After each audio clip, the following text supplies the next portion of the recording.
Lepo pozdravljeni tudi v mojem imenu.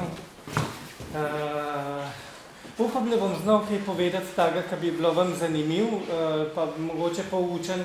Kaj pa vem, se mi zdi tudi, da bi bilo fajn, če bi bilo nekako prijetno, da ne bi zdaj trpeli to eno urco približno, ko bomo skupaj. Oblačimo se vsi, tako da bi rekel, da saj približno temo, recimo okvirno poznamo, oblačenje kot tako, narodno nošo ima kdo od vas doma. Bravo! Zakaj pa v zadnji vrsti tiste, ki so v narodnih nošah?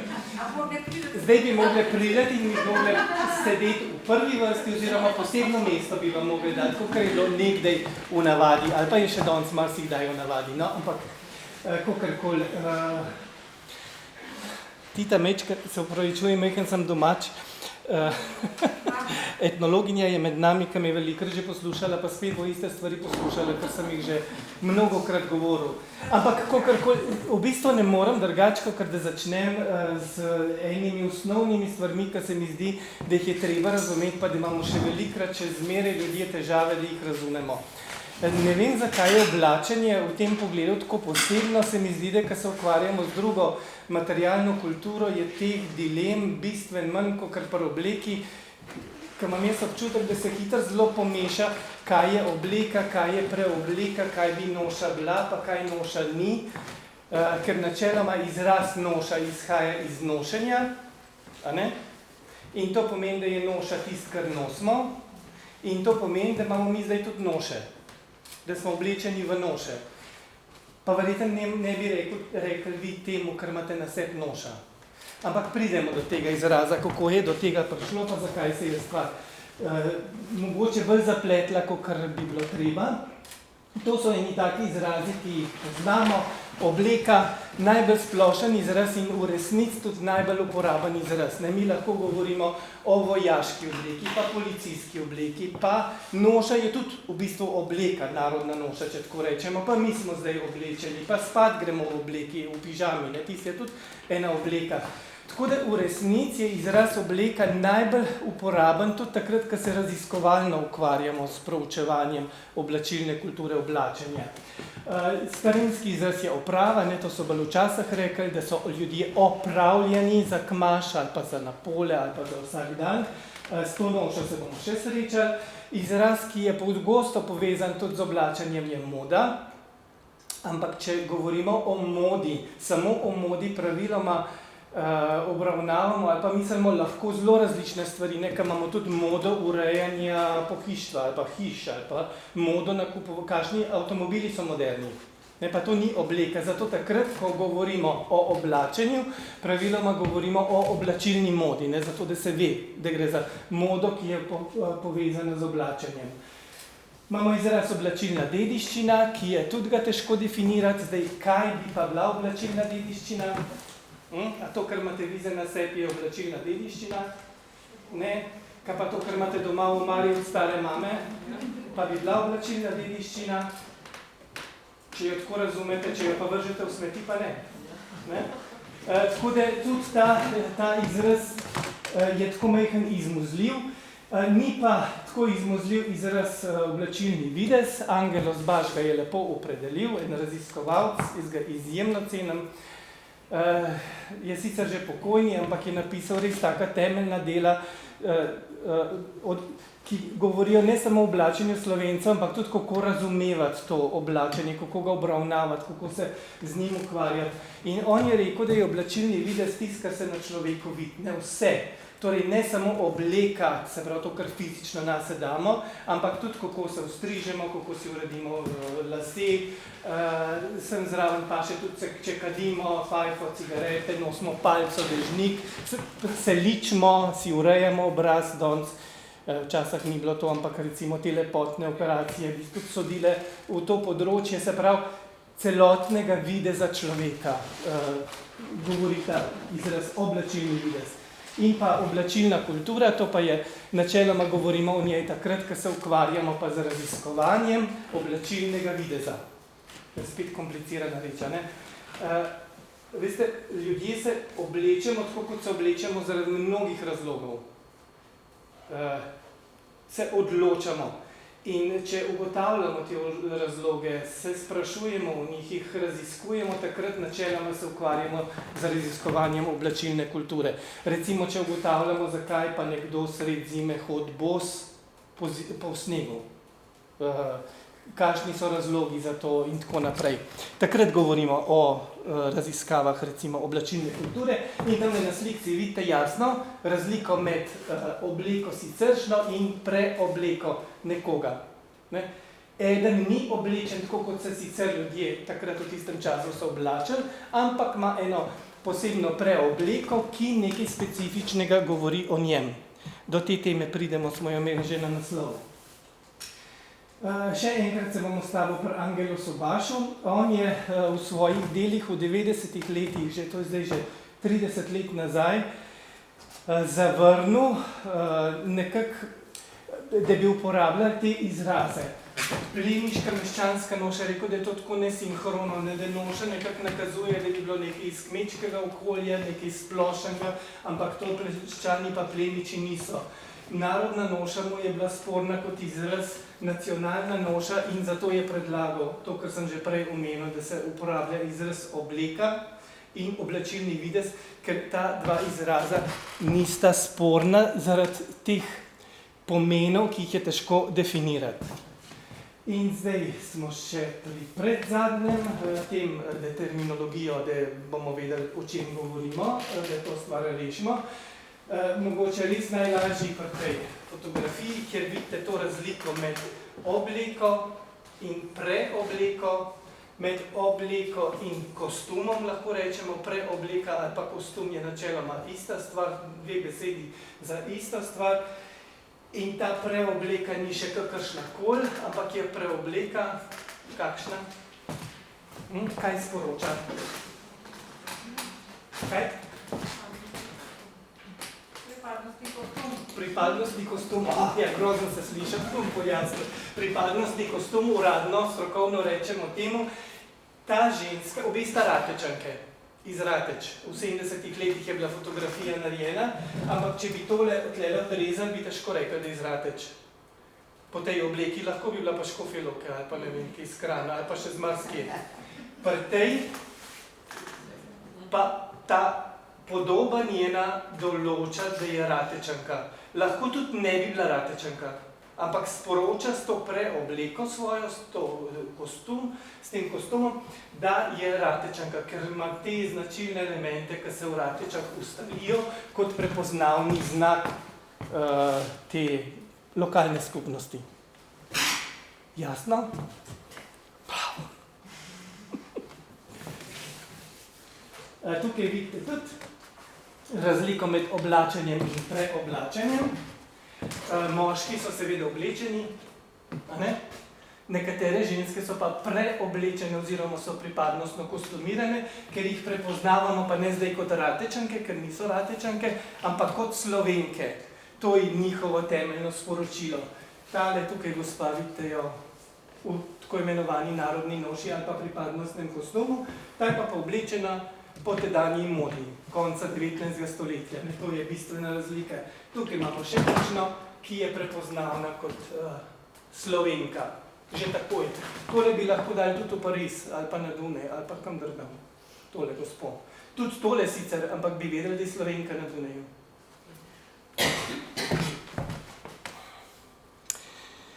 No, zdaj pa že pridemo. To se pravi, zdaj pa samo par besed o oblačenju, pa bomo pa več o preoblačenju oziroma tako imenovani narodni noši. Spodaj so tri podobe, ki nakazujejo tri oblačilne tipe, ki smo jih poznali na Slovenskem do sredine 19. stoletja. Namreč, čakajte, kako ne zdaj najbolj na nek način preprost povem, pa razumljiv. Zelo pogosto imamo ljudje občutek, tisti, ki se bolj ne ukvarjajo, recimo z oblačilno kulturo, da so se Gorenjci oblačili, da je bila to neka skupnost, znotraj katere bi veljala neka pravila oblačenja in bi imeli neko podobo, po kateri bi se ločili od Dolencev. A ne, seveda? A je tako? Ali ni? Na Gorenjskem smo se oblačili tako, oni Dolenci tam dol so se pa oblačili drugač, Štajerci tam, to so bili pa še sploh drugi, so se pa čisto drugač oblačili. Da o Belokranjcih pa o Prekmurcih ne govorim. Ampak v resnici ta stvar ne drži. Na Slovenskem smo poznali do sredine 19. stoletja 3 oblačilne tipe. To so title našteti, alpski, panonski pa mediteranski. Znotraj teh oblačilnih tipov seveda so bile različice, ampak ne vezane na pokrajine, kot jih danes recimo razumemo, ali pa kakor so se ustoličile v glavnem v 20. stoletju. Vse so že prej se razvijale, so nastajale, ampak vse. Do sredine 19. stoletja je pa pretežen del Slovenije pokril ta alpski oblačilni tip, torej ne gre samo za to Gorenjsko, ampak je zraven tudi Štajerska, pa je Koroška, pa severna Primorska do Trsta, pa ta severni del Notranjske, cela Dolenjska, Štajersko sem omenil, sem še kaj zgrešil, mislim, da ne. To je vse ta alpski tip bil. Potem je bil panonski oblačilni tip, ki je še v obrobu, Prekmurje, vzhodna Štajerska, Bela krajina, pa mečkam tam še naprej se potegne. Panonski oblačilni tip, mediteranski oblačilni tip je pa zajemal samo Istro, te vasi v Istri, pa neki vasi v okolici Trsta. In med temi 3 tipi najdemo ključne razlike. Pri ženski, da nosijo na alpskem oblačilnem območju krilo životkom. Se pravi, to je en oblačilni kos, ki določa ta oblačilni tip. Krilo, ki je zašito skupaj z životkom, krilo z modrcem. Panonski oblačilni tip ne pozna praviloma krila z životkom, ampak je krilo in corokavci. Pri mediteranskem oblačilnem tipu so se pa ohranile nekatere stvari, ki so se prenesle še srednjega veka, pravzaprav še v 19. stoletje. In to so oblačila s klinastimi vstavki, pri ženskah take tunike srednjeveške, veste, ki so jih nosili, se pravi, taka srajčna oblačila, spodnja, zgornja, s klinastimi vstavki so jih pa izdelovali, zaradi tega, da so to širino dobili, nekaj je bilo zaradi racionalne rabe blaga, veste, je bilo najbolj preprost in logičen, če si en kos blaga odrezal takole po stran in si dobil 2 klina, s katerim si lahko dobil širino. In tako so izdelana bila oblačila pri ženskah na tem mediteranskem oblačilnem tipu. Do sredine 19. stoletja to velja. Pri moških je pa bistvena stvar ta, da na alpskem oblačilnem tipu nosijo hlače, ki segajo do podkolen, to sta vaša 2 Škofjeločana po Goldensteinu, 1838 je upodobitev nastala, pa potem bila predelana še večkrat. Se pravi, podkolenske hlače, ni zdaj važno, iz česa so narejene, so lahko platnene, volnene, irhaste, raševinaste. Pri panonskem oblačilnem tipu ga določa, čeprav na tej sliki ni tako, ampak načeloma določa to oblačenje hlač, ki so ravno krojene praviloma iz platna, tako, take cevaste, zelo preprost izdelane hlače. Na mediteranskem oblačilnem tipu se pa mešajo in te hlače, ki so dolge, suknene, in te podkolenske, ki so pa praviloma širše krojene, saj tako se uveljav potem v 19. stoletju. Zdaj se pa v 19. stoletju ena stvar zgodi.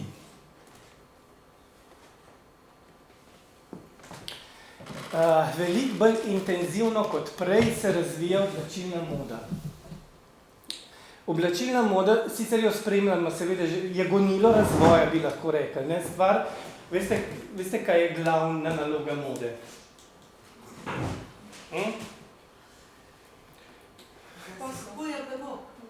Spodbuja blago, spodbuja vedno novo stvar, dokdaj je pa stvar moderna? En let.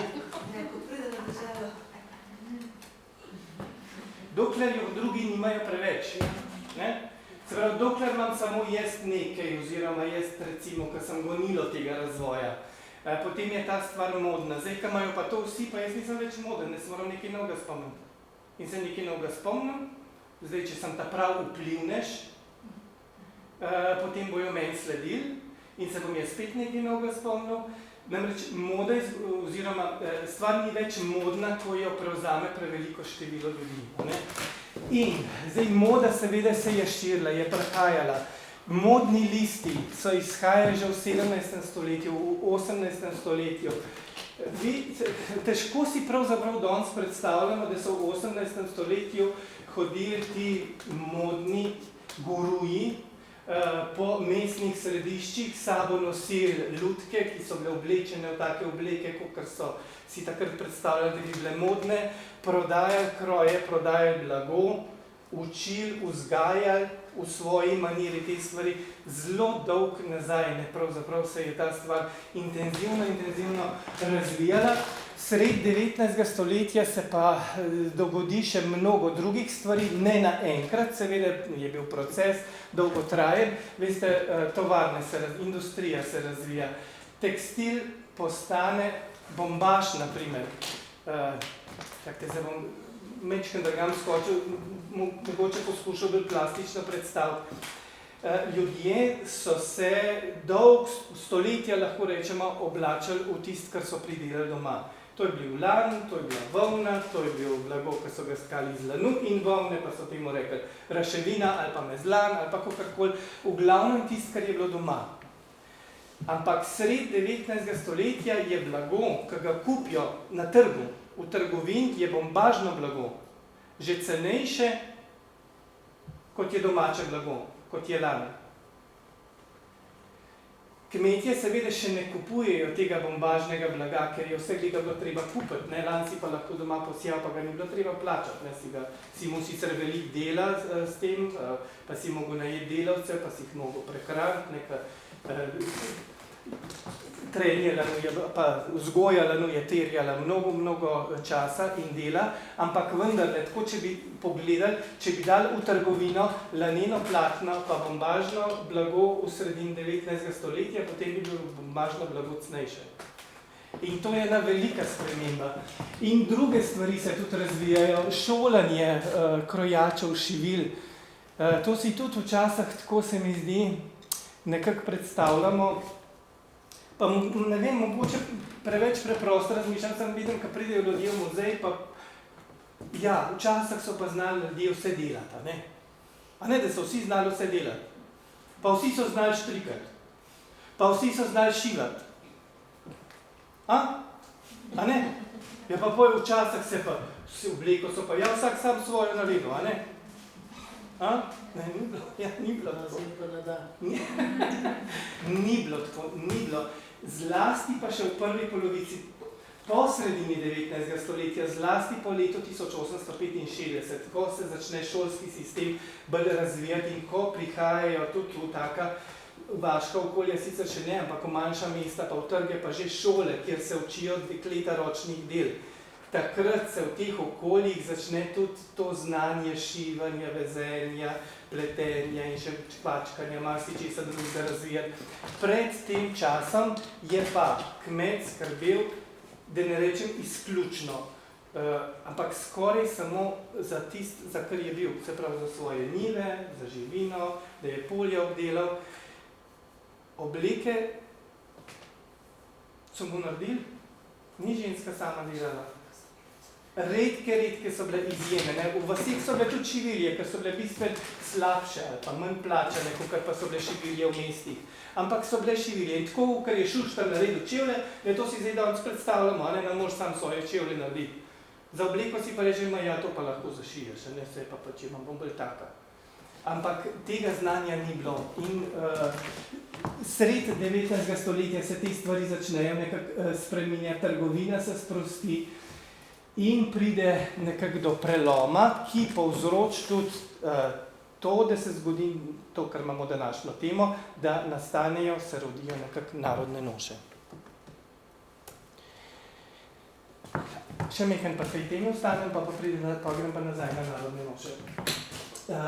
Po sredini 19. stoletja, kot sem že omenil, se začne razvijati ta poenotena oblačilna moda, srednjeevropska oblačilna moda, rečemo tudi temu poenoten način oblačenja na celem slovenskem ozemlju, ker do Do sredine 19. stoletja smo imeli 303 oblačilne tipe, panonski, alpski, mediteranski. Po sredini 19. stoletja pa še to zbledi, pa še tega ni. In po celi Sloveniji se ljudje začnejo oblačati sorazmerno podobno. Ostajajo tiste razlike, se pravi, plemiči so seveda drugačni, meščani so drugačni, kmetje so drugačni, berači so drugačni. Te slojne razlike ostajajo, ampak v grobem pa enaki kroji, sorodni materiali,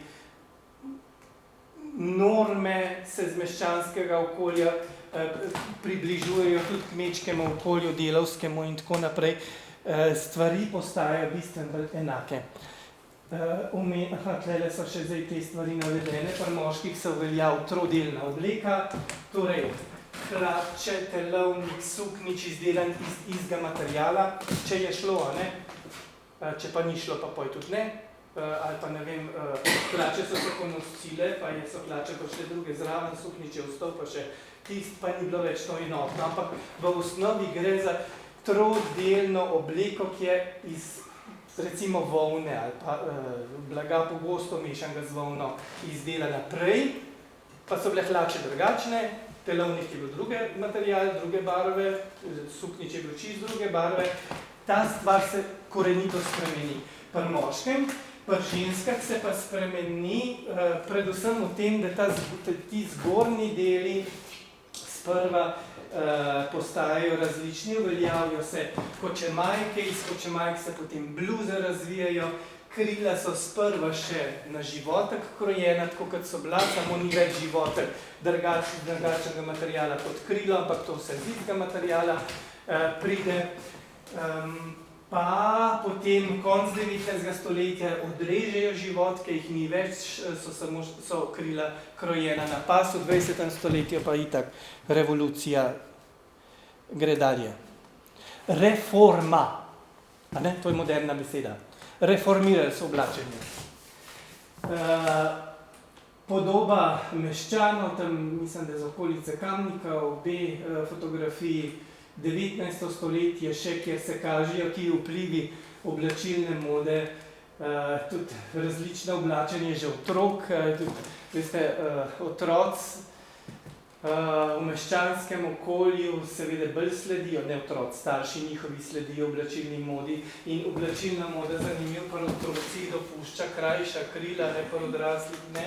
Vidite, že spodne hlače tudi v meščanskem okolju, že v prvi polovici 19. stoletja, ki jih v kmečkem okolju še 100 let ni, ampak vendarle ta proces približevanja je pa šel in šel je precej bolj intenzivno, kot so si nekateri želeli. Kakšne stvari so pa ostale tudi po starem, a ne? Mojca, tvoja fotografija, mislim, da je z vašega muzeja, Škofjeloškega muzeja. Za tega bi pa rekel, tako kot če za marsikoga, ki je v letih, da ne gre s cajtom naprej, a ne?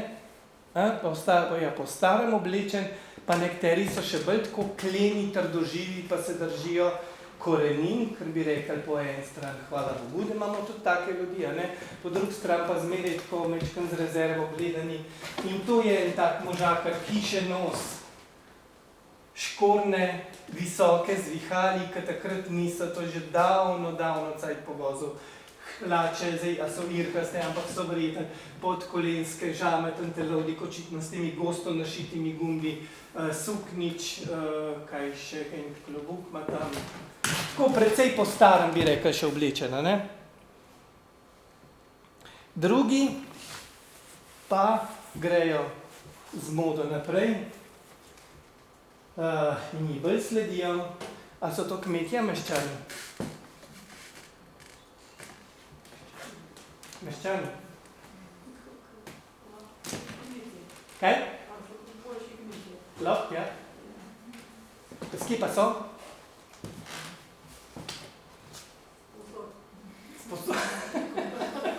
Posod bi bil, ampak jaz vem, da niso posod, da so iz Svete Ane pod Ljubela na Tržičem. Kmečko, pravzaprav okolje, ampak gostilniška družina. Ne? A vidite, a so lepi? A so lepi? še za današnji cajt. To je zdaj že 20. stoletje, vidite, kljub temu, da je zdaj ta poenoten način oblačenja se uveljal, ampak če pa gledamo v nadrobnostih, to recimo v folklornih skupinah radi gledamo, pa še marsikje drugje, pa vidimo marsikakšno stvar, ki je drugačna, ne vem, te hlače, vidite, visoki gor, čez popa, kaj gor noben noče nositi, pa nimajo telovnika, pa ne ono frizuro krasno tam gor. Pa tlele noveriščca verjeten z narčki in tako. Take nadrobnosti so pa zanimive, pa zapenjanje z več gumbi, popr kraj hlače. Zanimiv, ne? Kaj pa bi bilo pri tej zapovedati, to je med obima vojnama že? Kaj bi vi rekli za to fotografijo? A vam kaj sporoča? Gospodinje, ja, pred hišo so tam slikane na takr razširi, ne vem, zdaj nimam točnih podatkov, družina, ampak ta stara, ne, po ta stari modi, kakor da bi bila še z 19. stoletja, še dolga kikla, še taka bluza temna, pa že kratke, kokreni dindelčki, ene variante, do katerih še pridemo, urejena možakarja s kravati, gor zapete čist, tlele gor. Pa tudi iz kmečkega okolja, okolice predvora, zelo vsi so ti. Tako. O oblačenju smo zdaj govorili tako na hitro. Zdaj bi pa o tem preoblačenju kakšno besedo, se pravi o pripadnostnem kostumiranju. Bom kdaj pa kdaj uporabil ta izraz, čeprav verjamem, da vam ne zveni lepo, pa da raj slišite lepo besedo narodna noša, tako blagozvočna, domovinska, prijetna, ampak vseh izraz pripadnostni kostum je bil uveden s tem namenom, da se jasno ve, o čem se govori. Ker takrat, ko se napiše noša ali pa narodna noša, velikrat ni jasno, kaj se s tem misli. In začetki, ali pa vzvodi, to niso še ta pravi začetki, grejo že kar deleč nazaj. Namreč, ko so začeli Kolumb in potem, ali pa že prej, pa še potem drugi, odkrivati svet in odkrivati druge ljudi, so ljudje vedno bolj spoznavali, da smo mi tukaj, ki smo v nečem, smo si podobni, oni tam so pa v tem drugačni. In identiteta, ta skupinska skupnost, se je prav na podlagi tega začela razvijati. Se pravi, tega občutka in iskanja v tem, čem smo mi sorodni in se razlikujemo od unih drugih, ki so drugačni od nas. Škofjeločani sigurno ste v čem posebni, ne? Pa te jezak nekaj drugačen, pa ne vem, pa še marsikaj drugega. Tržičani smo pa v večjih stvarih posebni, sigurno. In se čutimo kot Tržičani. Zdaj, to so majhne skupnosti, ne? Lahko so pa te skupnosti tudi večje in ko govorimo o tako imenovani narodni noši ali pa pripadnostnem kostumu, sploh v začetkih, govorimo o tem, v čem bi Slovenci bili recimo posebni in bi se pred drugimi predstavljali kot posebni. Ampak vzvodi, se pravi začetki razmišljanja ali pa iskanja teh posebnosti res segajo že tam 15. 16. stoletje in se potem razvijajo naprej. Če pogledamo, recimo, na slovenskem, kar se tiče izraza, še enkrat se vrnem, pa mislim, da neham s tem noša, pa kaj ne noša, trubar, ga cenimo. Tega izraza ni uporabljal in ga ni poznal očitno. Ker se uveljal izraz noša poznej. Pri Valvazorju, Valvazor seveda piše v nemščini, ampak on v nemščini uporablja izraz tracht, oziroma Kleidertracht, da pojasne, da ne gre za neko nošenje, nošo, kar nosi tudi konj svojega, pa osu nosi breme, ne. Tisti je tudi nošnja. Ključna stvar, pri trubarju ne najdemo še izraza noša, potem poznej, pri Valvazorju in pri poznejših piscih pa najdemo in ne samo, da najdemo izraz noša, najdemo tudi pojasnilo, kaj je sprva bilo s tem mišljen. Namreč, ko so ljudje uporabljali izraz noša, zato da so opisovali neko obliko, so praviloma opisovali ljudi, ki so živeli v preteklosti in ki so živeli na določenem območju. To se pravi, noša krancev ali pa dolnjih krancev, to dolencev bi danes rekel, je taka in taka. In oni niso napisali, nikoli ni napisan noša Kovačeve micke iz loma pri Tržiču je taka in taka. Ker takrat so zapisali, Kovačeva micka z loma pri Tržiču nosi to in to. Ne, da ima ona nošo tako. In pri noši je šlo zmeri za neko posploševanje. Si predstavljate, jaz pa zdaj pogledam tlele, na tistem predavanju so bile punce vse v hlačah, pa so nosile to, pa so to, pa to, in to je njihova noša. In takih posplošenih opisov so nastali stereotipi potem. Kakšen je ta prav kranc? Ja, irhaste hlače mora imeti, ne, kaj pa drugega. Če ne, ni ta prav kranc. Je pa zametke razumevanja tega, pa nedvomno naredil že Valvazor, izjemen v svojih delih, ampak on je, tako kot poznajo vsi raziskovalci in tako, kot če danes počnemo. In Valvazor je tudi pri obleki opisal, da na Kranskem ženske nosijo to in to, so take in take, na Vipavskem pa nosijo to in so take in take. In zdaj gre to hitro skupaj. 3 stavki, Vipavska, to se pravi, vse ženske na Vipavskem so bile take in take, in ker še to ni velikrat opredeljeno, tega in tega leta so bile ženske take in take, to se hitro razume, od nekdaj ženske na Vipavskem so take in take.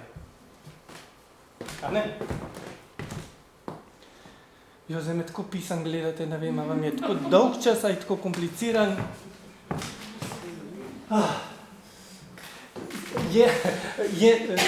Jaz sam priznam, da mogoče je stvar malo zapletena, ampak poskušam, koliko je možno nekako jasno povedati, ki so te ključne stvari, da se narodna noša kot taka razvije in kako se razvije in iz česa nastane. Še ena stvar vezana na te stvari, mislim že omenil, zanimive upodobitve. Bi se strinjali, to je konec 18. stoletja, začetek 19. stoletja in veste, kaj je zanimivo? Eno osnovo so kopirali, pa prenašali sem in tja in objavljali na zelo različnih mestih, pripisali različne avtorje, daje tudi opise zraven, pa ene opise so bili zelo sorodni, kakšni so bili malo posebni, tako da človek nima zmeri čist jasne slike, a je ti zdaj raziskovalc samo od Valvazorja prepisal tisto, kar je že on napisal, a je še kaj svojega videl, pa je malo dodal, ali nekaj razumel, pa je malo po svoje napisal. Ampak v osnovi se je pa na ta način gradila neka tipika in zgradila se je tipika, da na Kranskem ženske so take. To podoba kranic ali pa gorenk, še bolj konkretno rečen, pod različnimi avtorji, likovnimi in drugimi objavljene pravzaprav iste stvari in različni pisci pišejo na zelo podoben način iste stvari, v imenu, kot da to preverjajo na terenu in da to so videli na terenu, ker so oni po Gorenskem hodili in so napisali, kakšne ženske tam so, v resnici so pa mnogokrat samo prepisali tisto, kar je že recimo Ake napisal. In na ta način, ker je to velikrat zapisan, ker velikrat človek isto podobo vidi, kaj se zgodi? Postane resnica. Ja, in to zdaj, ta prvi je pisal recimo 1760, ta drugi pa 1910, 60 let, kranica je pa še zmeri ta prava taka.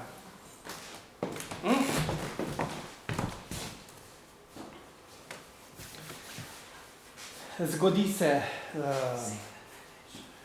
to, prva polovica 19. stoletja za razsvetljenstvom, pa spad, recimo, da v raziskavah in razumevanju se preplete, ampak dejstvo je, da v prvi polovici 19. stoletja se zelo intenzivno razvija ta ideja iskanja duše naroda, iskanja identitete, ki temu še niso takrat tako rekli, ampak vsem. Raziskovalci so, zdaj bom mogoče preveč preprost rekel, raziskovalci so doumeli, da je duša slovenskega naroda kmečka.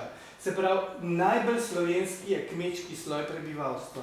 In zdaj, če hočemo spoznati, kakšni Slovenci smo, kakšno je naše bistvo, kakšna je naša duša, potem moramo raziskovati življenje slovenskega človeka, se pravi življenje kmetov, moramo raziskovati, kaj so peli, kako so se oblačili, kakšne šege so imeli in te stvari so začeli zapisovati. Emil Koritko je bil en izjemen raziskovalec, sicer poljskega rodu, ki je bil na slovensko priveden kot za kazensko, ki je tam neke grehe naredil, pa so ga premestili in žal je kratek čas živo na Slovenskem, je pa imel krasne ideje in je sprožil tudi akcijo slik Goldensteina, namreč je navdušil, da je hodil po različnih slovenskih krajih in slikal ljudi, kako so, kako ne bi bili tam oblečeni. In to je tudi ena ta upodobitev vam dokaj bližnjega Smlednika. Potem pa sredi 19. stoletja, zdaj pa spet skočam nazaj tam, kjer sem že bil, ko sem razlagal, kako se spremeni oblačilna moda, kako kmetje vse bolj povzemajo oblačenje meščanov, kako izginjajo te posebnosti v oblačenju kmečkega prebivalstva med različnimi temi, recimo oblačilnimi tipi, pa tudi med sloji. Kmetje so kar sorazmerno hitro postajali v obliki podobni meščanom.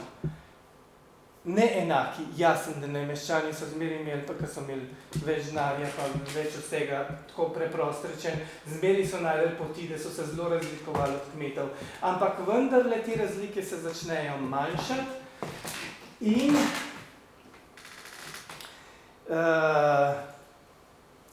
pisci takrat opozarjajo oziroma pišejo, kmetijske in rokodelske novice, pa ljubljanski še marsikaj izhaja, takrat že sredin 19. stoletja, pišejo, kako to ni v redu, kako bo to zdaj konc vsega, pa tradicija bo šla v zlo, pa ni dobro, da kmetje niso ponižni, tako kot so stoletja bili, pa zdaj kar hočejo biti nekaj fini, tako kot meščani, kako bojo kmetje delali na polju v tistih krinolinah in tako naprej.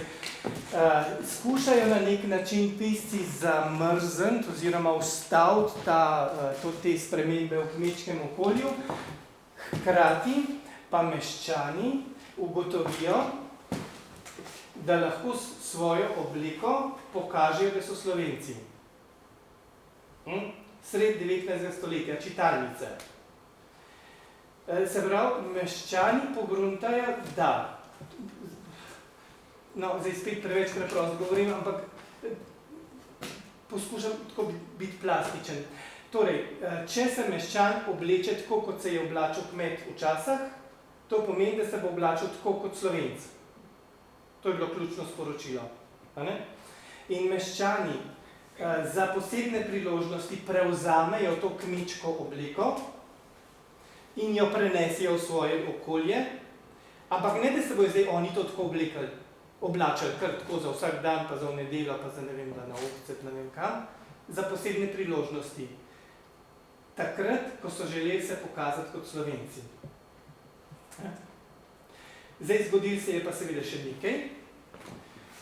Vi si predstavljate meščana, ki je vajen finga bombaža, pa svile, pa tako lepih oblek, so se lepo izdelali, da bo zdaj eno platneno, kmečko ali pa grobo roševinasto kiklo dal nase in da bo tem se kazal še kot ponosen Slovenc v eni taki bogi obleki.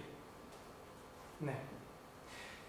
Meščani so seveda prilagodili to obleko svojemu družbenemu okolju, z možnostim in jo polepšali na način, na svoj način, tako kot se jim je zdelo, da bi bila stvar lepša. Ampak ključno sporočilo je, in kar se meni zdi res pomembno vedeti, da narodna noša ne nastane med kmeti, ampak nastane med meščani. med slovensko zavednimi meščani. Tam se razvije v ta prvi stopni.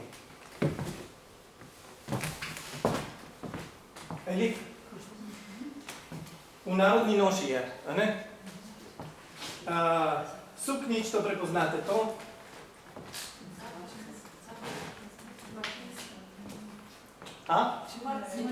Smrtnica, ja.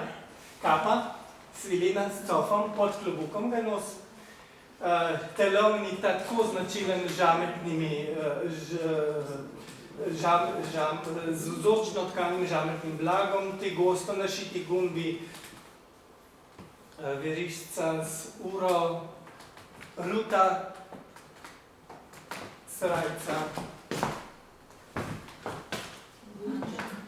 murček, uhan. Iz meščanskega okolja je ta možakar bil.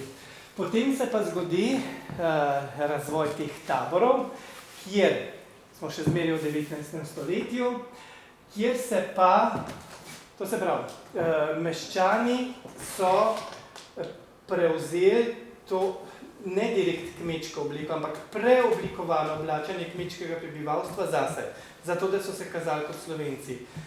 V obdobju taborov so pa predvsem izobraženci slovenski, pa tisti, ki so tam govorili, ne, pa spodbujali ljudi, da ne se jih udeležujejo, so pa ljudem naročali, da ne pridejo tudi na te tabore, pa na druge dogodke, da ne pozabijo to obleko, ki je prišla z Evrope, nemška. Ne? Z nemškega sveta je prišla ta obleka in da ne se oblečejo po starem. In da ne pogledajo v svoje skrine in ne oblečejo tisto, kar je ostalo v svojih skrinah in da ne se na ta način kažejo kot Slovenci. In zdaj seveda nekateri jih poslušajo in hodijo na te tabore in druge dogodke ob posebnih priložnostih, oblečeni ne tako, kot so bili oni vajeni oblečeni biti, ampak preoblečeni v tisto, kar so najdeli v skrinah. Zdaj pa seveda, ker tam v skrinah stvari ni bilo dost, pa tam v skrinah marsikaj poj ni več prav, je pa treba stvari na nov izdelati. A ne? In so izdelovali na nov. In tako kot meščani preoblikujejo to kmečko obleko svojemu družbenemu stanju primerno, tako tudi kmetje potem, ko dajo izdelati spet, se pravi, te stvari, ki ne bi bile zgledati stare, ampak so nove. Seveda, nikoli ni stvar enaka. Pa ni istega materijala, pa ni iste šivilje, pa ni istega znanja, pa ni mogoče tudi denarja. Ali pa ga je preveč, pa bi bil človek pojmal bolj nobelne, pa bi dal čipke raje zraven, pa kaj bo uno staro rokavce, ki so čist neokrašene, pa bomo ja mehen lepši, tako kot so oni meščani, tudi si lepo nakrasili, si bomo pa še mi nakrasili. In se razvija in se preoblikuje ta tako imenovana narodna noša in dobiva nove in nove podobe. So bile pa v tistem obdobju glavne nosilke ženske in ostanejo glavne nosilke na nek način tudi tradicije, tudi v tem pomenu in tudi zaradi tega, ampak tudi še drugi razlogi so skoraj do zadnjega desetletja, mislim, da so bile najpogostejše ženske, ki so se oblačile v narodne noše. Kaj pa danes? Še kaj? Ne vem, če čist. Ne vem, če pri narodno-zabavnih ansamblov ni večina moških in ne vem, če ni najštevilčnejša populacija, ki se oblači v neko varianto narodne noše. O tem tipiziranju sem že govoril. Se pravi, ustoličevala se je neka prepoznavna podoba slovenstva, je zanimiv, ne? Z Ambo. Ja? Ki prišla k nam z nemškega, ne? To je Trubar, oziroma ne Trubar, se pravi čujem. Janez Trdina je napisal v enem svojem, mislim, da spominu, da je to pošastni lišč, ki se je pritepel k nam z nemškega. Čeprav Avbe seveda so poznali razne povsod, ne samo na nemškem je pač rezultat nekega oblačenja, ampak uveljala je za izrazito pokrivalo, ki je od vseh oblačilnih sestavin bi rekel, tako najbolj zaznamuje to slovenskost. Prav alba. A nista lepe? Čeprav se vidne, to jasno, ne iz kmečkega okolja, z mnogimi dodatki, ki bi se jih danes branili. Pa, ker so velike dileme, kaj za izraven sod, pa kaj ne, pa v kakšno obliko, kaj ja. Ampak, ko pa človek pogleda kakšno nadrobnost, se mi zdi, je pa taka poezija, jaz, ko gledam gubanje te albe tlele gor, meni se zdi, da je to višek obrti in umetnosti, ali pa to, kar paše skupaj. No, zdaj, da ne bom preveč dolgo vezal s kakšnimi stvarmi. Konec 19.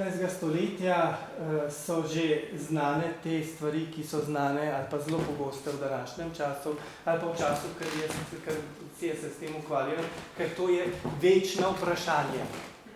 In neodgovorjeno vprašanje, oziroma odgovori, ki nikogar ne zadovoljujejo in nikoli niso ljudje srečni, pa kakorkoli rečem. Namreč, kaj je zdaj prav? Kakšna narodna noša je ta prava? No, pa mi povejte. Kakšna je ta prava? Aj ni nobena ta prava? A so vse ta prava? Etnologinja bo rekla, vse so ta prava, ne? Jaz bi tudi skoraj mogel tako reči, pa tudi skoraj včasih tako rečem, čeprav zmeraj kaj pridam zraven, da je lahko kaj boljš, pa kaj slabš.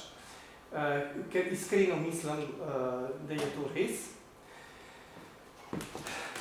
Te dileme o tem, kaj bi bilo prav, je pa zanimivo, da so se tako zelo kmalu pojavile. V 19. stoletju meni je bilo zelo zanimivo prebirati en časopis je Slovenka, ki je izhajal v Trstu.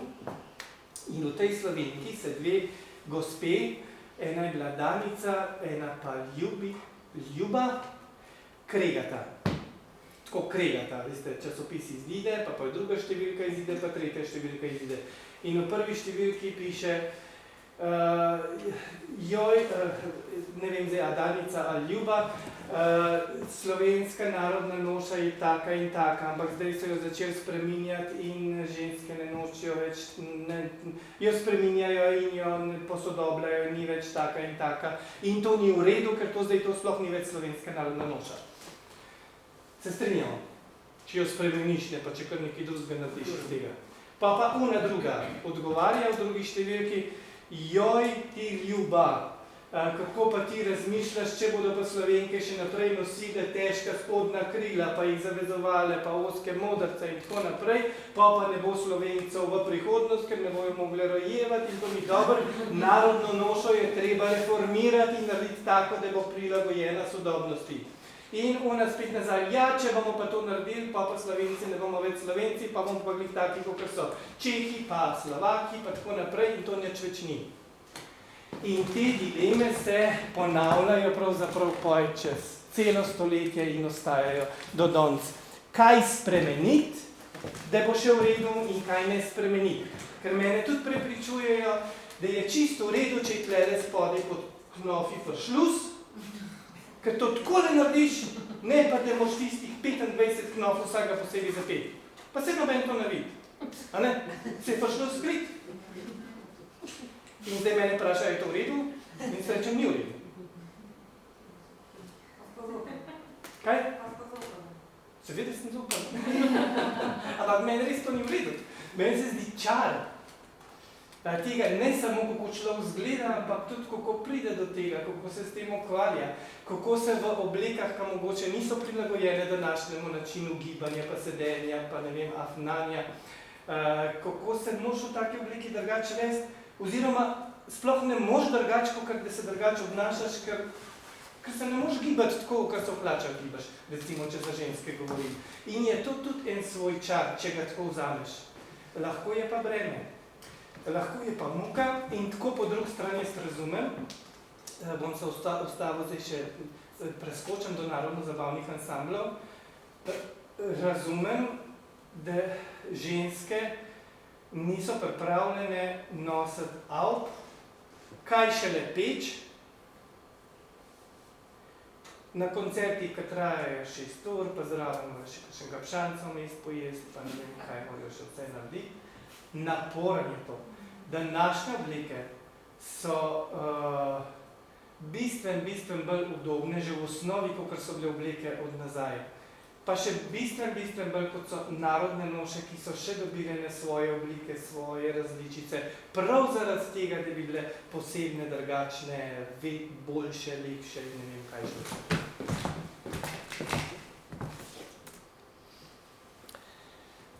So lepe? A so ta prave? A te pa so kuj ta prave, ja. So. Iz okolice Bleda ena serija fotografij je nastala v Olomoucu na kaj že tam Češkem, so bile izdane. V okolici Bleda so jih pa večinoma naslikali.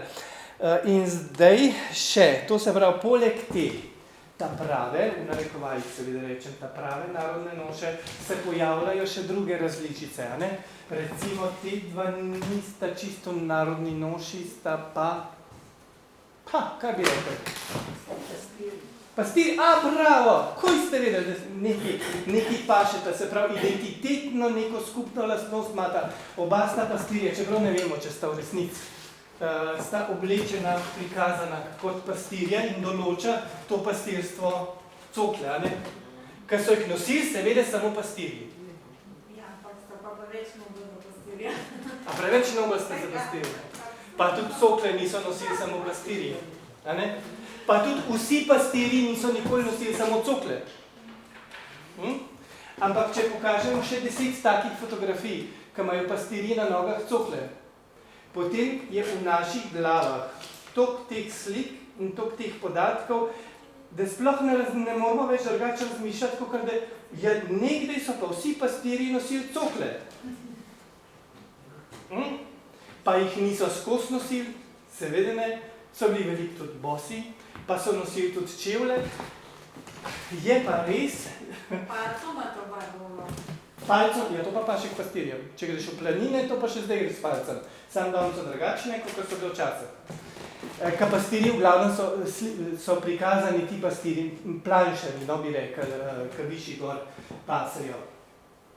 Ampak, ja, tako, kar je bilo rečeno, prenobel sta oblečena, je pa res, da so pastirji že vsaj že konec 19. stoletja prihajali očitno v dolino, se pravi, to je bil prazen, to niso pasali taki gor, ampak, ko so prišli, je bil dogodek in takrat so se pa uštimali, recimo, da je boljši. Ampak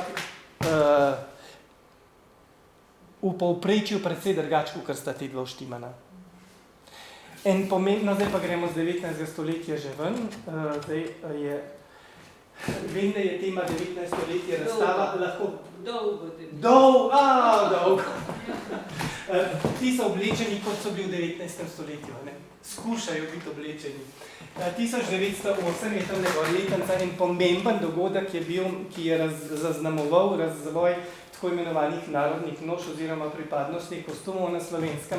In sicer cesar Franc Jožef je na Dunaju praznoval 60. obletnico vladanja. In takrat je povabil, pa ne on, ja, on, v njegovem imenu so povabili podanike vseh svojih ljudstev iz vse monarhije, da pridejo tam gor in se tam predstavijo v tem sprevodu.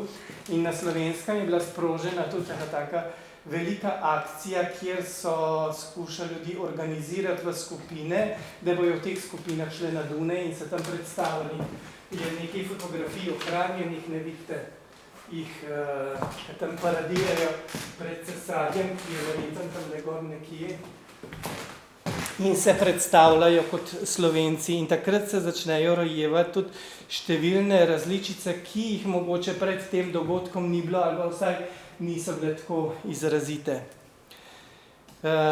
In vedno bolj vztrajno še dalje gre pot proti neki taki uniformni, urejeni podobi. Ker je tudi, spet razlogov za to je več, ampak ena ključna stvar je, to, kar sem jo že omenil, če velikrat človek vidi isto stvar, jo veliko prej poveže s tistim, kar je imenovana ali pa kar je mišljena, kot če je vsaka stvar drugačna. A ne? Se pravi, enakost z istim pojmom lažje razumljiva. Ne? Se pravi, če so vsi enaki, pa se ve, aha, to je to.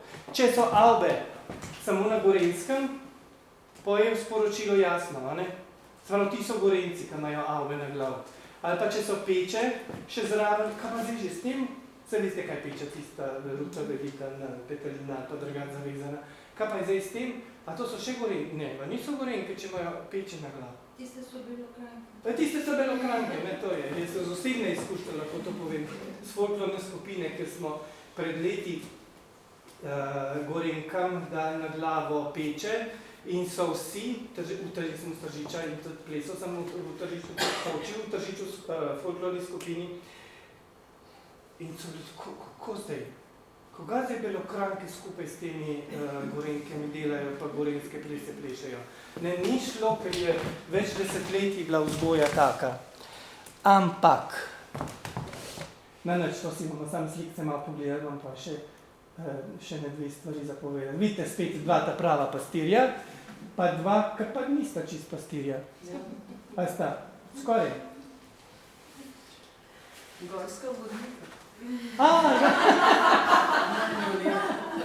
Od kje so pa teli trije? So bili tudi na Dunaju. Sevški doline ne bili. Ja? Sam ta ni prav pokrita, ne? Maruto na glavu. Prav je, seveda je prav. Lahko tudi tako.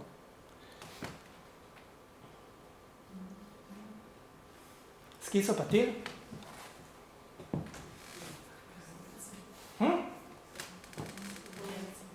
Ne? Ne? Ne vem, če ti snotranska Trnovo pri Ljubljani.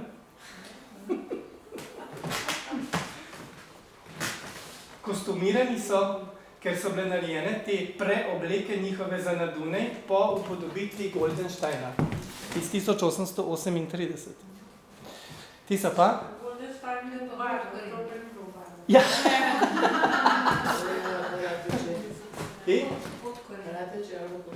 Ja, bravo. A veste, da ta telovnik je ohranjen? To je 1928 leta, ilustriran Slovenci je to objavil na naslovnici. Avgusta lani sem bil v Ratečah in ga je en imel. Ta telovnik.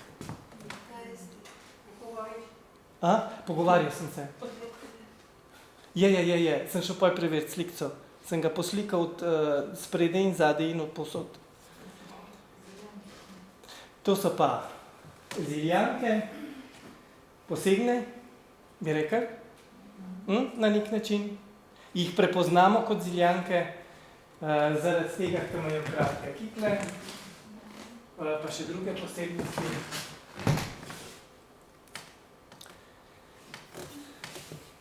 Mojca. Moji so. Od Mojce so. Ja. Čakajte, kaj ni rečem.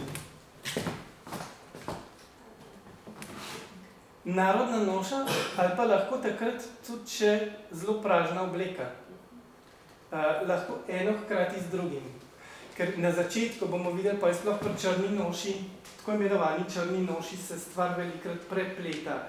In težko rečemo, kdaj je res narodna noša, že kdaj je pa še siceršna lepa pražna obleka. Ta pa tudi na podoben način zelo po starem še oblečen, tako kot mu tudi pritiče. Simpatičen možakar. No, to je pa poezija oblačenja. Res fotografija, ki kaže pestro paleto mnogo česa. Od bolj skromnih, do bolj bogatih, bolj meščanskih, do narodnih noš različnih z avbami, pa nima krilo z modrcem, pa ima pečo zavezano, tako kot so jo vezali v prvi polovici 19. stoletja. vidite, s temi rogovi zadaj, pa ta pečena petelinčka, pa tam spet ena z albo, pa sodobne oblike. Res zanimiv, kako različni so se skupaj dobili pri tej zlati poroki, očitno. To je pa zdaj vprašanje, ki je pa vam namenjeno. Pa vsej tisti, ki veste, boste tihno, da se malo pogovarjamo o tem. Zakaj? Oziroma, najprej, a se sploh strinjate s tem, da je gorenjska narodna noša, to pretežno smo jo zdaj gledali, dobila pomen vse slovenske. Se pravi, da se Slovenci identificiramo s to gorenjsko podobo, da v tujini se predstavljamo s to podobo, da Slovenci v Ameriki, v Argentini, nekje se najbolj identificirajo s to kot Slovenci. A to se... Ne, čeprav zakaj pa ne. Kaj? Ne, čeprav zakaj pa ne. Ne, aha, ne, s kjero pa? S kakšno drugo? Aha,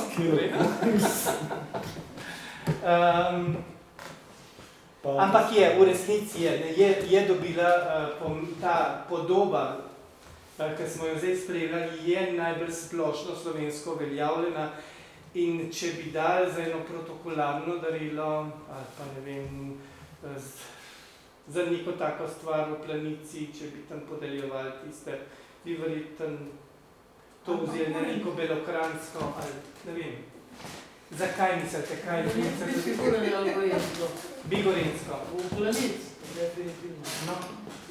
Sem nekje brala, da mislijo, da so tudi Kurent in slovenska noša.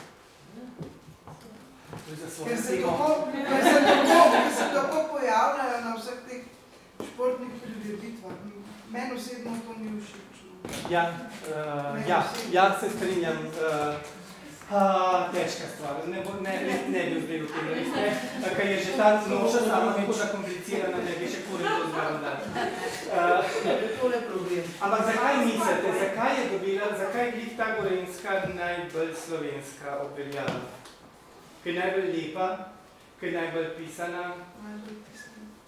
kaj je Ljubljana zraven, kaj je Ljubljana na sred, ja. Zakaj pa se pa ne reče Ljubljanska, zakaj pa Gorenjska? Če bi pogledali tole, eno nazaj, ne več nazaj, tole recimo, tak, Zilska. A ni ta zelo taka posebna, pa lepa? Zakaj pa ne bi ta bila naša slovenska? A pa belokranjska, kakor je taka zelo drugačna, pa stara je. A ne, ona istrska, ki sem govoril, da še srednjega veka s klinastimi ostavki. Tista je naša najstarejša in če najstarejša je najbolj naša dolga, pa najbolj ta prava.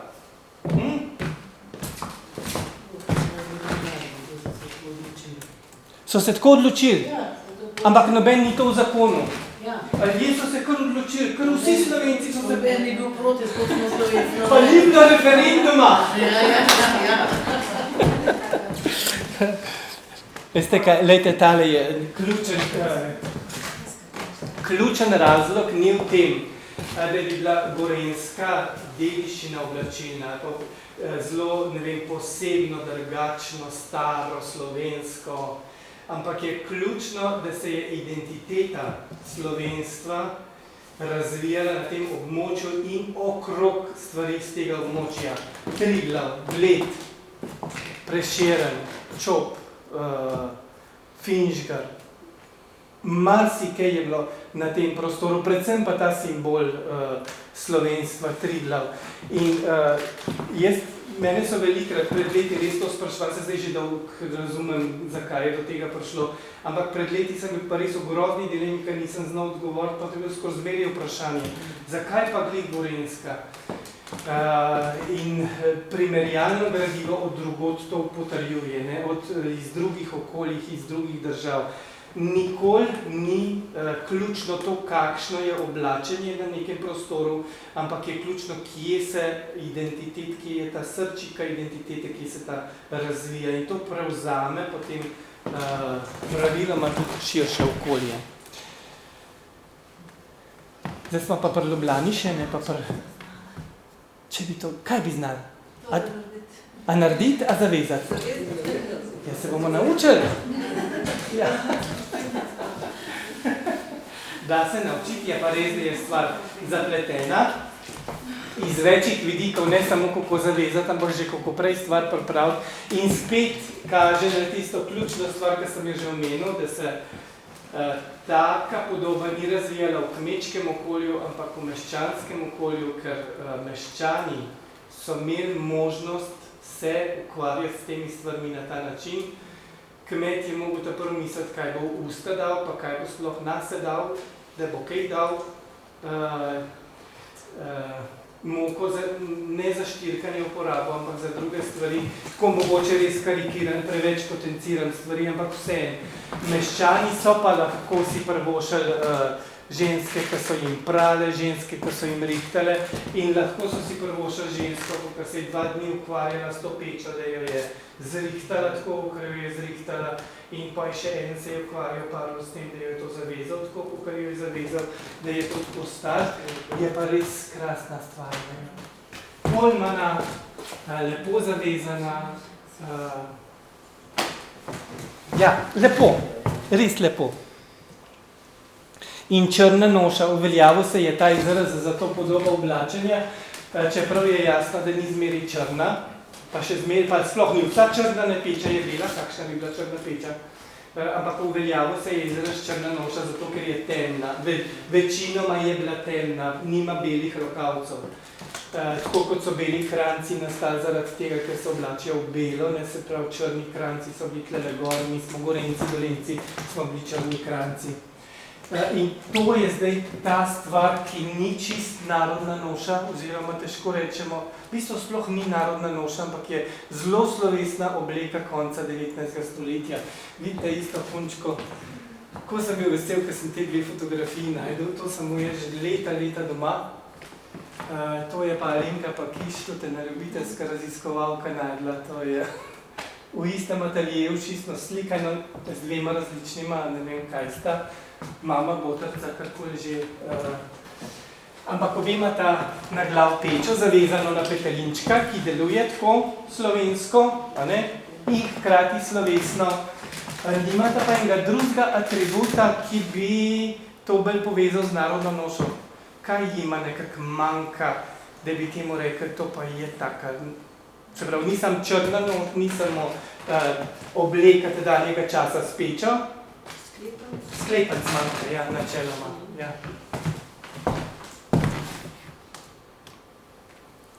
Zdaj smo pa spet pri vaših. Pa sem spet pozabil prijemek, ti pa tudi moj tajne.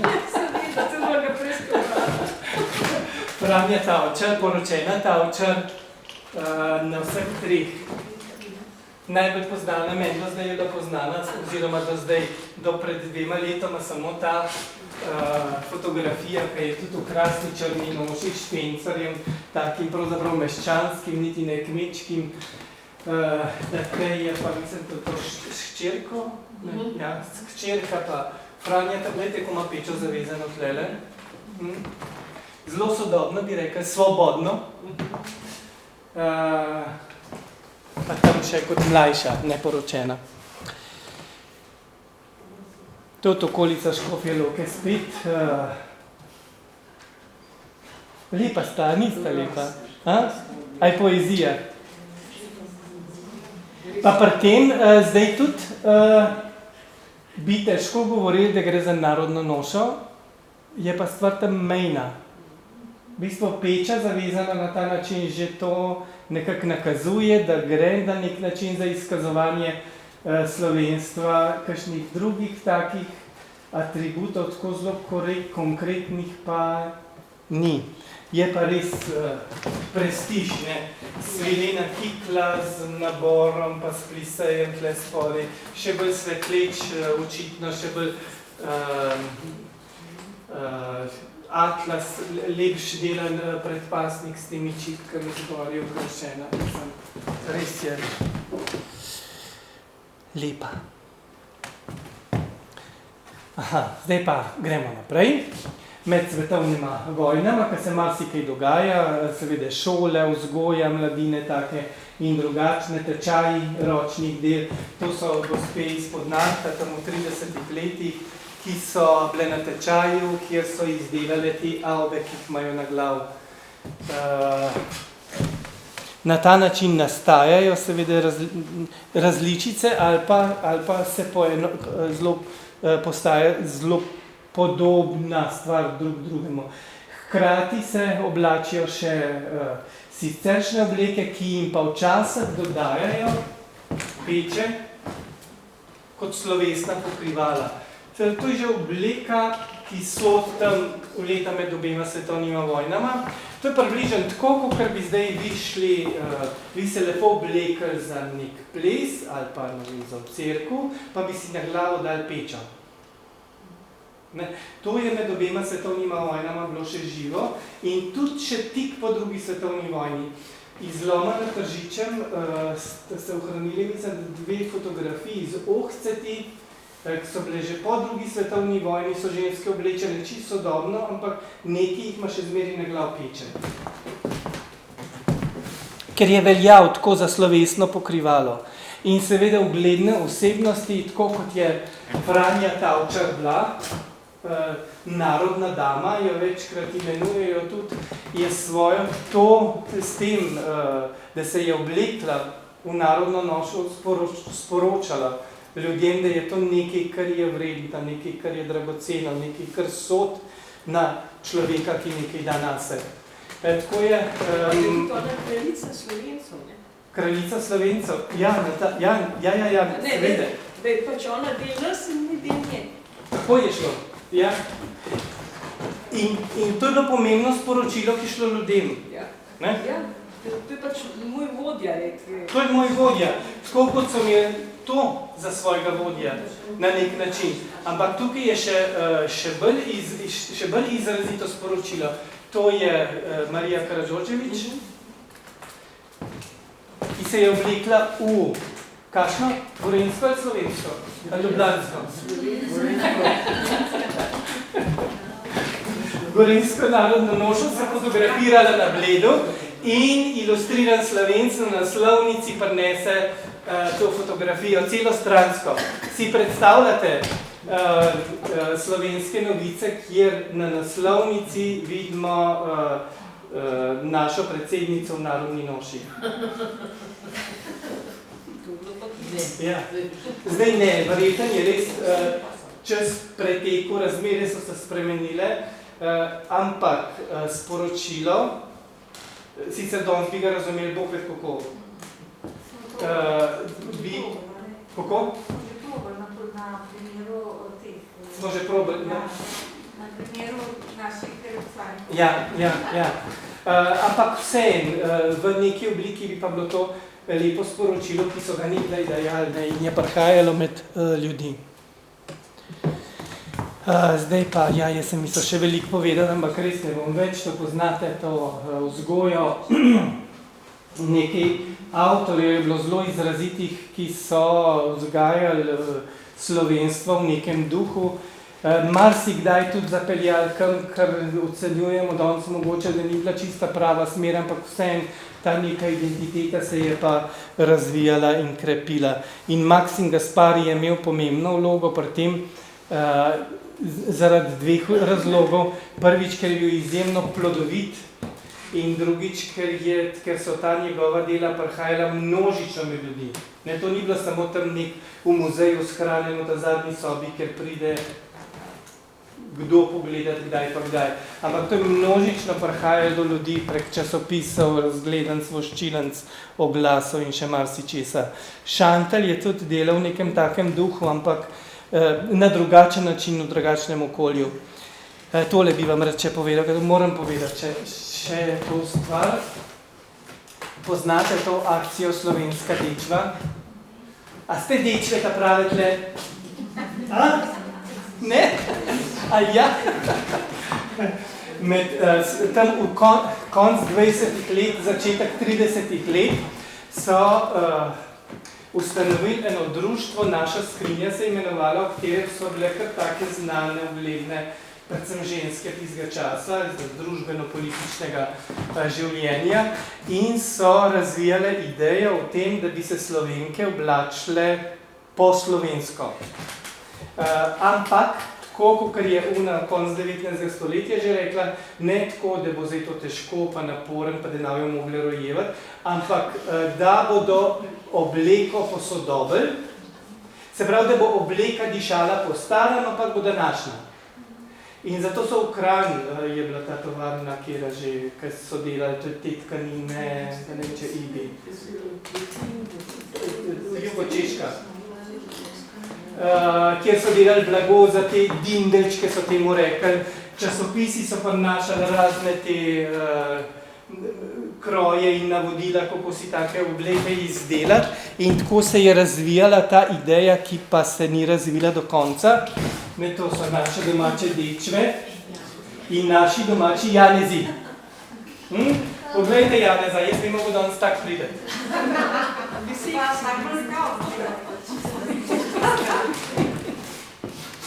Časopis so izdajali, ni veliko številki šlo, ampak vseh jih skušali so razvijati neko tako idejo, se pravi razvijati oblačenja po slovensko, ampak sodobnega, modernega oblačenja. Te so oblečene odečve, bi rekli temu dindelni verjetno, ne? A ta izraz poznate? Dindel, ja? A te so odkot? Skje? Stirolske? Ne, niso. Niso. Skje? Če kakšna ideja? Alpske so. Alpske so. To se pravi Gorenjke, skoraj. Veste, kaj zato vprašam, kaj je glih kontra, ne? Niso Alpke. Prekmurke so. Prekmurke so, ja, iz okolice Beltinec. Ampak o teh dindelčkih. Tako so se namislili, kaj ni reče zdaj drugega.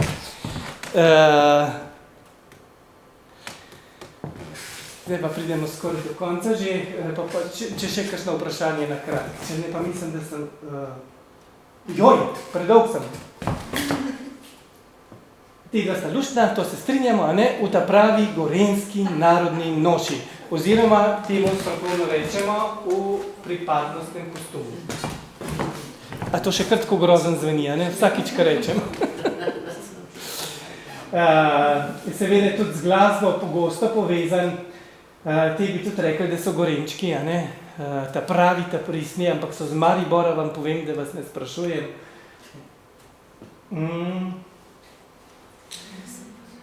To pa je zdaj res že drugi čas, ki pa samo še v obrisih nosene ostanke, recimo 19. stoletja. Je pa res, da so narodno-zabavni ansambli, karkoli si mislimo in si mislite in kakorkoli zdaj lahko o tem razmišljamo, za razvoj slovenstva pa ene identitete pa vse imajo pomembno vlogo in tudi glede razumevanja oblačilne dediščine kar precejšno vlogo. Velikrat ne najlepšo, po drugi strani pa so tudi prinesli kaj dobrega, ne smemo reči samo slovo. Namreč, če ni uporabnikov, ni izdelovalcev. Je res, da se z te stvari izdelujejo precej po novem, pa precej manj po starem, kot bi želeli, ampak vseeno. Če ne bi bilo, da recimo treba narediti vsak let 100 parov visokih škornjev, ki jih pač narodno-zabavni ansambli rabijo, je zelo možen, da slej ko prej ne bi delal noben več. Tako pa jih delajo. Pa še marsikaj drugega. Tako da razvijajo danes to podobo seveda številne skupine, zelo različne, folklorne skupine, tudi to sta ene dva folklornika, ki sta pa oblečena v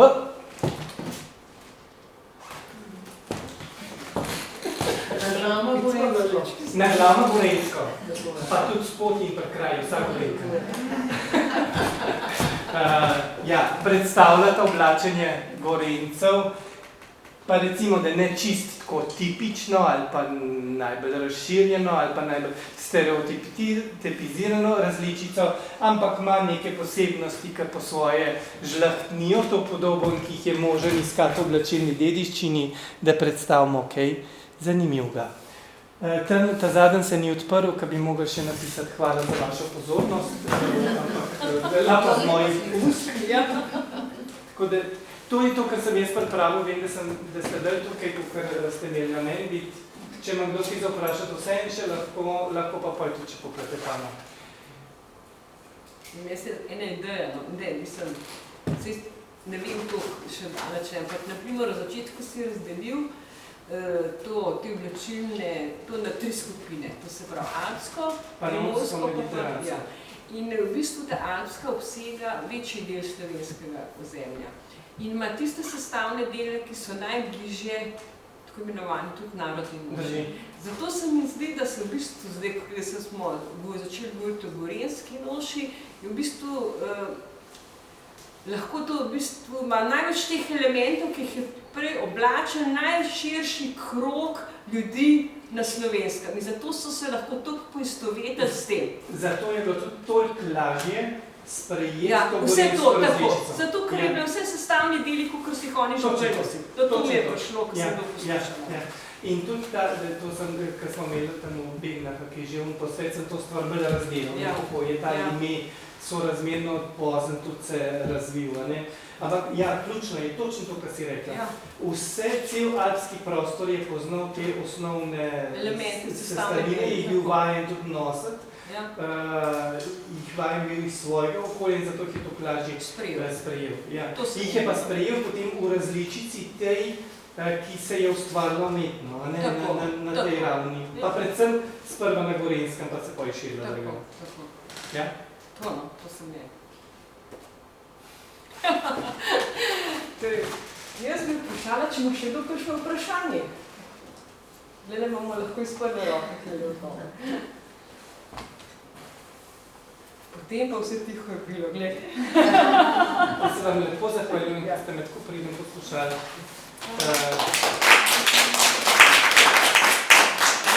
Pa vsi tekstov lepo zahvaljujemo, ker sem zdaj bil tak res prijeten večer in da smo to zadevo iz zelo različnih spet spektrov videli in koncem je bilo prav zanimivo poslušati. Hvala lepa. Hvala.